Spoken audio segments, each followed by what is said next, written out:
آسمان پیغام number 19۔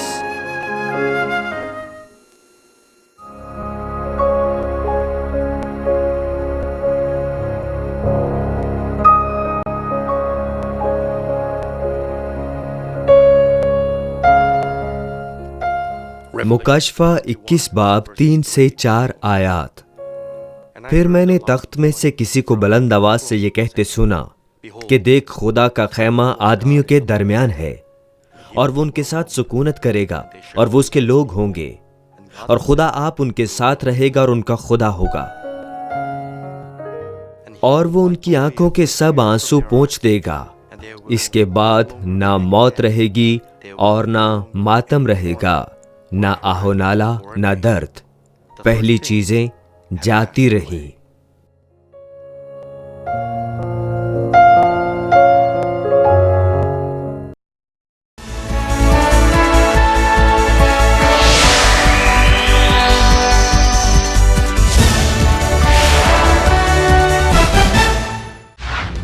مانمنٹ central church بہت سی مقامی اور بین الاقوامی کلیسیاؤں پر مشتمل ہے جو کہ دنیا کے بیشتر ممالک جیسے کہ کینیا، امریکہ، Canada, Japan, France, India, Philippines اور ہنڈورس میں واقع ہیں۔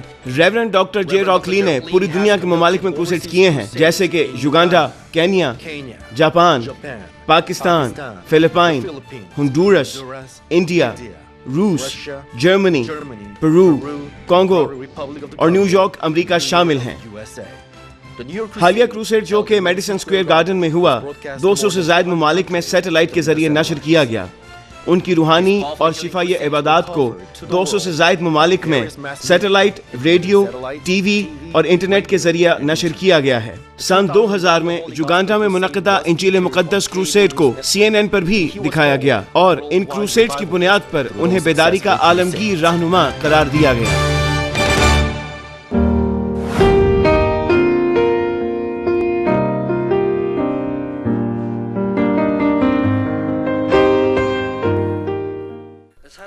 مسیح میں عزیز بہنوں اور بھائیوں اور ٹیلی ویژن کے تمام ناظرین،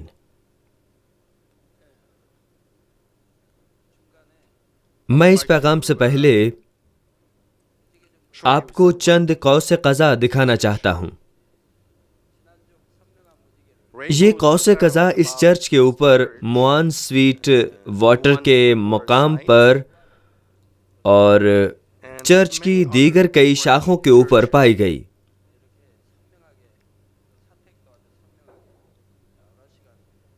9 سال پہلے میری سالگرہ کے موقع پر خدا نے مجھے دوہری قوس قزح دکھائی تھی، اور اس لمحے سے اس نے ہمیں متعدد اقسام کی قوس قزح دکھانا جاری رکھا، اور اس نے فرمایا تم جب بھی اس قوس قزح کو دیکھو گے تو یہ جانو گے کہ میں تمہارے ساتھ ہوں۔ منگل کا دن تھا اور خدا نے ہمیں دوبارہ واضح رنگین قوس قزح دکھائی تھی۔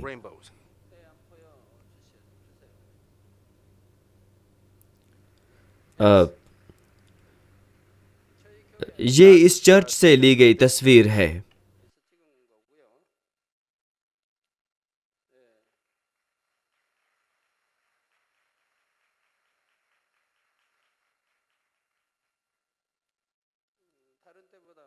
یہ پہلے سے کافی حد تک واضح ہے۔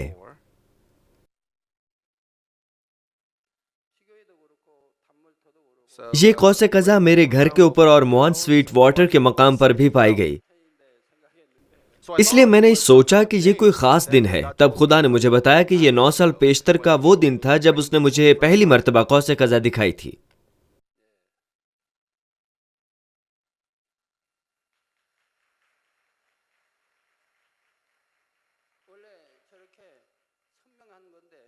یہ ایک بہت بڑی اور واضح قوس قزح تھی۔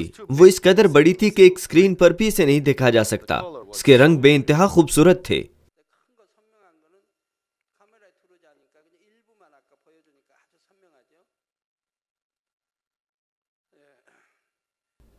یہ آسمان کے پیغامات کے سلسلے کا 19واں اجلاس ہے۔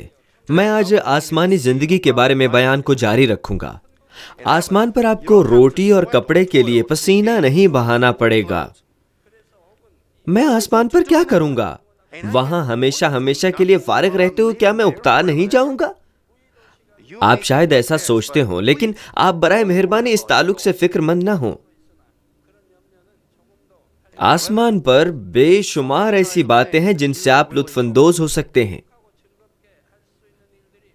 جیسا کہ میں نے آپ کو گزشتہ 2 اجلاسوں کے دوران بیان کیا کہ وہاں کئی طرز کی تفریحات، فرحت افزا سرگرمیاں، کھیل، مشاغل، تقاریب، ضیافتیں، کارکردگیاں وغیرہ منعقد ہوں گی۔ وہاں پر مزید کچھ شادمانیاں بھی ہوں گی جس کا میں نے آپ سے بھی تعارف نہیں کروایا۔ آج میں اس کے متعلق بیان کروں گا۔ جب آپ آسمان پر جائیں گے تو جو کچھ میں آپ کو گوش گزار کر رہا ہوں، ان کے علاوہ بھی وہاں مزید اعلیٰ چیزیں آپ دیکھ سکیں گے۔ وہاں آپ بے شمار دلچسپ چیزیں پائیں گے۔ یہ چیزیں صرف آسمان پر ہی ممکن ہوں گی اور ان کا موازنہ زمین پر کسی چیز سے نہیں کیا جا سکتا۔ آپ کو کسی بھی کام کے لیے مجبور نہیں کیا جائے گا یا فرض کے احساس کے طور پر آپ کوئی کام نہیں کریں گے، لیکن ہر آرزو کی گئی چیز کا لطف اٹھائیں گے کیونکہ آپ وہ کرنا چاہیں گے۔ اسی لیے آسمان پر حقیقی خوشی ہوتی ہے اور کوئی بھی وہاں شادمانی اور سلامتی سے لطف اٹھا سکتا ہے۔ میں یسوع مسیح کے نام میں یہ دعا کرتا ہوں کہ آپ کا دل آسمان کی امید کی حوصلہ افزائی سے معمور ہو جائے جو کہ حقیقی خوشی سے بھری ہے۔ عزیز بہنوں اور بھائیوں، گزشتہ اجلاس میں نے چند کارکردگیوں کے بارے میں بیان کیا تھا۔ اب کیا ہم آسمان میں فلم دیکھنے بھی جا سکتے ہیں؟ جی ہاں، ہم جا سکتے ہیں۔ آسمان میں فلمی تھیٹر بھی ہوتے ہیں تاکہ آپ وہاں فلم دیکھ سکیں۔ پہلی اور دوسری بادشاہی کے رہائشی عوامی تھیٹر میں دوسروں کے ہمراہ فلمیں دیکھ سکتے ہیں، جبکہ تیسری بادشاہی والے اور نئے یروشلم کے مکین اپنے شخصی گھروں میں موجود تھیٹر میں فلم دیکھ سکتے ہیں۔ ایک مرتبہ جب آپ تیسری بادشاہی میں پہنچ جائیں تو وہاں آپ کو ہر قسم کی سہولت میسر ہوگی۔ یہاں نئے یروشلم کا تو تذکرہ ہی نہیں۔ مجھے جرمنی سے مشنری پولی نے بتایا کہ یورپ اور کانگو جانے والے کچھ پاسٹرز نے یہ کہا کہ جونگہنگ مانمن چرچ کے ڈاکٹر جے راک لی کا تو نجی جہاز ہے۔ پولی نے مجھے بتایا کہ کچھ لوگوں کا ایسا ماننا ہے۔ انہوں نے کہا کہ کانگو میں بہت سے پاسٹر اس بات پر یقین رکھتے ہیں۔ انہوں نے مجھے ایسا لکھا۔ مجھے یہ علم نہیں کہ وہ یہ بات اچھی نیت سے کہتے ہیں یا بری نیت سے، لیکن یہ بہت عجیب سا لگتا ہے۔ تو کیا میں اس قدر دولت مند ہوں کہ اپنا نجی جہاز خرید لوں؟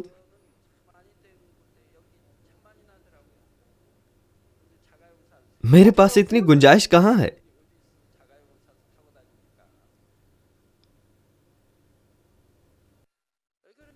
لیکن آسمان پر یقیناً ایسا ہوگا۔ صرف ایک نہیں، میرے پاس بہت سے ہوں گے۔ میرے پاس میرے آسمانی گھر میں بہت سے نجی جہاز ہوں گے۔ اگر آپ کے پاس گھر میں نجی تھیٹر کا بندوبست ہے تو آپ جس وقت چاہیں فلمیں دیکھ سکتے ہیں، اور آپ اپنے دوستوں یا عزیزوں کو بھی بلا سکتے ہیں اور اکٹھے فلم دیکھ سکتے ہیں۔ 20 سال پہلے سال میں ایک مرتبہ کوریا کے یوم شکر گزاری کے موقع پر میرا خاندان فلم دیکھنے جاتا تھا، لیکن چونکہ ہم خدا کی خدمت میں مصروف ہو گئے اس لیے کافی عرصے سے ایسا نہیں ہو سکا۔ ہم بہت اچھی مسیحی فلمیں دیکھتے تھے، فضل سے بھری بہترین مسیحی فلمیں۔ ہم سال میں ایک فلم کا انتخاب کر لیتے تھے اور پھر وہ دیکھتے تھے، لیکن یہ بہت پرانی بات ہو چکی ہے۔ ہاں، ایک ہے، حال ہی میں ہم نے مسیح کی مصلوبیت پر مبنی فلم دیکھی ہے۔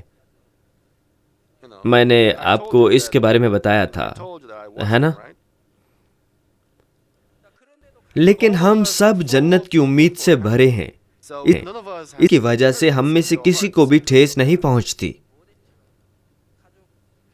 گزشتہ سردیوں میں میرے بچے میرے پاس آئے، انہوں نے کہا اگر ہم تعطیلات پر جائیں اور اگر یہ خدا کی بادشاہت کی وسعت میں مداخلت کا باعث بنا تو آپ کو بہت تکلیف پہنچے گی، اس لیے ہم نے یہ فیصلہ کیا ہے کہ چھٹیوں پر کہیں بھی نہ جائیں۔ بس میں نے ان کے فیصلے کو قبول کیا۔ جو کچھ ہم نے اس دنیا میں کیا ہوتا ہے اس کا اجر دینے میں ہمارا بھلا خدا کبھی بھی ناکام نہیں ہوتا، اور وہ ہمیں بہتر اور مزید مکمل اشیاء کی صورت میں اجر دیتا ہے۔ تب آپ آسمان پر کس قسم کی فلمیں دیکھیں گے؟ بنی نوع انسان کی تاریخ کے ادوار میں وقوع پذیر ہونے والے واقعات کے بارے میں کئی فلمیں ہوں گی، جیسے خدا کا آسمان اور زمین کا تخلیق کرنا، عظیم طوفان نوح، مصر سے خروج، یسوع کی عوامی خدمت اور اس کی مصلوبیت، روح القدس کے آگ سے بھرے ہوئے اعمال اور ایمان کے سورماؤں کی زندگیاں، بحر قلزم کا 2 ٹکڑے ہو جانا، 10 آفات اور اسی قسم کی فلمیں ہم انہیں دیکھیں گے، ٹھیک ہے؟ جب ہم اسکرین پر بائبل پر مبنی فلموں کو دیکھتے ہیں تو ہم انہیں زیادہ واضح اور فضل سے پر جذبات کے ساتھ محسوس کر سکتے ہیں۔ جب ایلیا نے دعا کی تو آگ برسی اور بارش ہوئی۔ جب ہم ان سب واقعات کو اسکرین پر دیکھیں گے تو ہمارا دل کس قدر مسرور ہوگا۔ تو اس طرح جب ہم بائبل پر مبنی فلموں کو دیکھیں گے تو ہم انہیں زیادہ واضح اور فضل سے پر اور جذبات سے محسوس کریں گے۔ ان فلموں میں 10 احکام، کوآوادس، دی پیشن آف کرائسٹ وغیرہ شامل ہیں۔ آسمان پر بھی ایسا ہی ہے۔ اگر پولس رسول کی سوانح حیات کے فلمی عکاسی کی جائے تو ہم واضح طور پر اس بات کو دیکھیں گے کہ یسوع سے اس کی ملاقات کیسے ہوئی اور کس تندہی سے اس نے خداوند سے محبت کی اور ایمان کی دوڑ کو ختم کیا۔ تب حاضرین فضل سے معمور ہو جائیں گے اور فرط جذبات سے انتہائی متاثر ہوں گے۔ اسے ہلاک کرنے کے لیے سنگسار کیا گیا، وہ زندگی کی طرف لوٹ آیا، قید میں رہا لیکن سیلاس کے ساتھ خدا کی حمد و ثنا کرتا رہا۔ یہ کس قدر متاثر کن ہوگا۔ روم جاتے ہوئے جہاز کو حادثہ پیش آ گیا اور ہفتے تک وہ سمندر پر تیرتا رہا، خدا سے دعا کرتے ہوئے شہادت کا سامنا کیا۔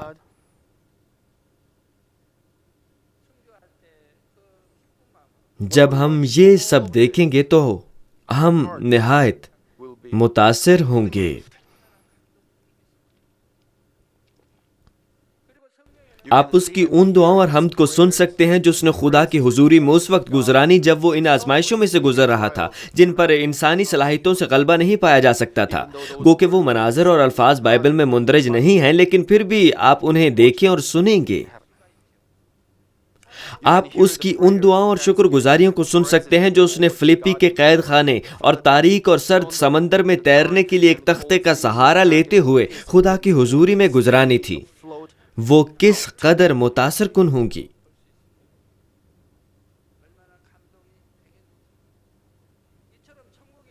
آسمان پر یہ فلمیں فرضی نہیں ہوتی بلکہ وہ سچی اور عظیم ہوتی ہیں۔ حتیٰ کہ ایک فلم بھی آپ کے دل کو فضل اور جذبات سے بھر دے گی اور خدا سے زیادہ محبت رکھنے کا سبب بنے گی۔ مسیح میں عزیز بہنوں اور بھائیوں، جب آپ آسمان میں سکونت پذیر ہوتے ہیں تو آپ آسمان کے ہر کونے تک سفر کر سکتے ہیں جہاں ہر چیز خوبصورت اور پراسرار ہے۔ جب لوگ دنیا کا سفر کرتے ہیں تو وہ یہ کہتے ہیں کہ دیکھنے کے لیے بے شمار چیزیں اور جانے کے لیے بے شمار جگہیں ہیں، اور اگر وہ ہر ملک کے ایک ایک کونے میں جانے کی کوشش کریں تو کتنا وقت لگے گا۔ اگر آپ اپنی زندگی بھر بھی اس دنیا کا سفر کریں تو آپ کے لیے دنیا کے ہر حصے تک جانا بے حد مشکل ہوگا۔ حتیٰ کہ ایک چھوٹے سے ملک کوریا میں ہم میں سے بیشتر اس ملک کے تمام حصے کو نہیں دیکھ سکتے۔ کچھ تو ایسے لوگ بھی ہیں جو جیجو جزیرے پر بھی نہیں گئے۔ کچھ تو ایسے لوگ بھی یہاں پائے جا سکتے ہیں جنہوں نے ابھی تک جہاز پر سفر بھی نہیں کیا۔ چلیے دیکھتے ہیں۔ وہ لوگ اپنے ہاتھ بلند کریں جو جیجو جزیرے پر کبھی نہیں گئے۔ پلیز آپ سب اپنے ہاتھ اوپر کیجیے۔ دیکھا؟ میرے خیال میں آدھے سے زائد افراد ایسے ہیں۔ اس چھوٹے سے ملک میں بھی ایسے لوگ ہیں جو بیشتر جگہوں پر نہیں جا سکے۔ تو آپ کے خیال میں آسمان کی بادشاہتوں کو جو بے حد وسیع اور کشادہ ہیں، جن کا موازنہ اس زمین کی کسی بھی چیز سے نہیں کیا جا سکتا، دیکھنے کے لیے کس قدر وقت چاہیے ہوگا؟ آسمان کی بادشاہی کی کثرت اور حجم سے زمین کا موازنہ کرتے ہوئے زمین ایسی ہی ہے جیسے وسیع کائنات کے درمیان میں ایک چھوٹا سا نقطہ ہو۔ جب میں یہ کہتا ہوں کہ زمین ایک خفیف سے نقطے کی مانند ہے تو کچھ لوگ شاید میری اس بات کو نہ سمجھیں۔ 1980 میں نے یہ اخبار میں پڑھا تھا، ایک مضمون تھا کہ زمین کا اگر کائنات سے موازنہ کیا جائے تو وہ ایک معمولی سے نقطے کے مانند ہے۔ بس یہ میرا اپنا خیال نہیں ہے، میں نے مضمون پڑھا تھا جس کے مطابق کائنات میں لاتعداد ستارے موجود ہیں۔